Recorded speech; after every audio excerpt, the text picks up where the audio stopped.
ಭಾನುವಾರ ಬೆಳಗಾವಿ ಜಿಲ್ಲೆಯಲ್ಲಿ ಭಾನುವಾರ 28/6/2026 ಬೆಳಗ್ಗೆ ಒಂದು ವ್ಯಕ್ತಿ ನನಗೂ ನನ್ನ ಹೆಂಡತಿಗೆ ಜಗಳ ಆಯಿತು, ನಾನು ನನ್ನ ಹೆಂಡತಿಯನ್ನು ಕೊಲೆ ಮಾಡಿ ಸಾಯಿಸಿ ಇಲ್ಲಿ ಬಂದಿದ್ದೇನೆಂದರೆ ಸೀದಾ ಒಂದು ವ್ಯಕ್ತಿ ಪೊಲೀಸ್ ಸ್ಟೇಷನ್ಗೆ ಬಂದಾದ ಮೇಲೆ ಹೋಗಿ ನೋಡಿದ್ದೀವಿ. ನಂದಗೌನ್ ಗ್ರಾಮದಲ್ಲಿ ಇರುವ ಔಜಿಕರ ಮಠದಲ್ಲಿ ಒಂದು ರೂಮಲ್ಲಿ ಒಂದು ಲೇಡಿ ಮೃತಪಟ್ಟಿರ್ತಾರೆ. ಯಾರಂದರೆ ವಿಚಾರಣೆ ಮಾಡಿ ತಿಳ್ಕೊಳ್ಳುವ ಸಂದರ್ಭದಲ್ಲಿ ಶೋಭಾ ಎಂಬುವರು ಒಂದು 35 ವರ್ಷ, ಇವರು ಗಂಡ ಕೊಲೆ ಮಾಡಿರೋರು ಪಾರಗುಂಟ ಶಂಕರಪ್ಪ ಸಾರ್ವಾರ್, ಇವ್ರಿಗೊಂದು 37 ವರ್ಷ. ಇವರಿಬ್ಬರು ಔಜಿಕರ ಮಠದಲ್ಲಿ ಒಂದು ರೂಮಲ್ಲಿ ವಾಸ ಮಾಡ್ಕೊಂಡಿರ್ತಾರೆ. 2 ಮಕ್ಕಳು ಇರ್ತಾರೆ. 6 ವಯಸ್ಸು ಮಗು ಒಂದು ಇದೆ, 11 ವಯಸ್ಸು ಮಗು ಒಂದಿದೆ. ಈ ಸಂದರ್ಭದಲ್ಲಿ ಇವರಿಗೆ ಹೆಂಡತಿ ಯಾರ ಜೊತೆ ಮಾತಾಡುವಾಗಲೂ ಸಂಶಯಪಟ್ಟು ಕಳೆದ 4-5 ವರ್ಷಗಳಿಂದ ಇಂಥಗ ಹೆಂಡತಿ ಮೇಲೆ ಜಾಸ್ತಿ ಡೌಟ್ ಬಂದಿರ್ತದೆ.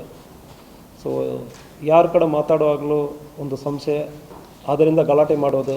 ಇದಕ್ಕೆ ಹಿಂದೆನೂ ಹಿರಿಯರ ಸಮಕ್ಷಮದಲ್ಲಿ ಇದನ್ನು ಬಗೆಹರಿಸೋದಕ್ಕೆ ಪ್ರಯತ್ನ ಮಾಡಿದ್ದಾರೆ. ಇಂಥ ಗಲಾಟೆಗಳು ಆಗಿರ್ತದೆ.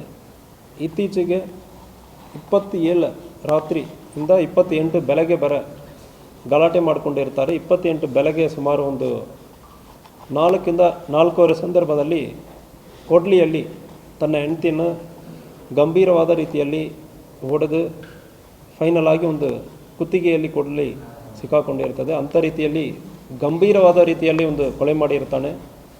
ಇವನನ್ನು ಅರೆಸ್ಟ್ ಮಾಡಲಾಗಿರ್ತದೆ.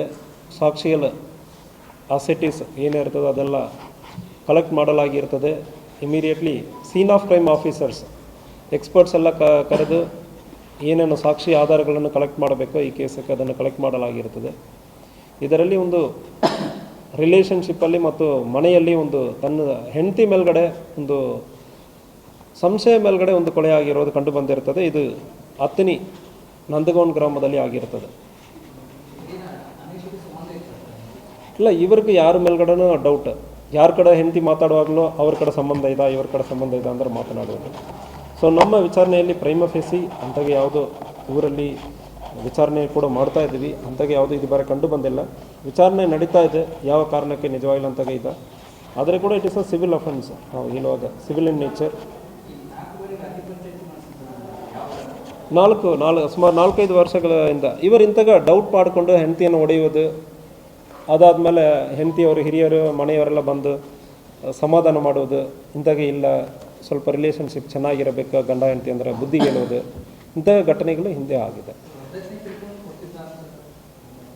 ಇಲ್ಲ, ಅದು ಬರೋಗೆ ಯಾವುದು ಬಂದಿಲ್ಲ.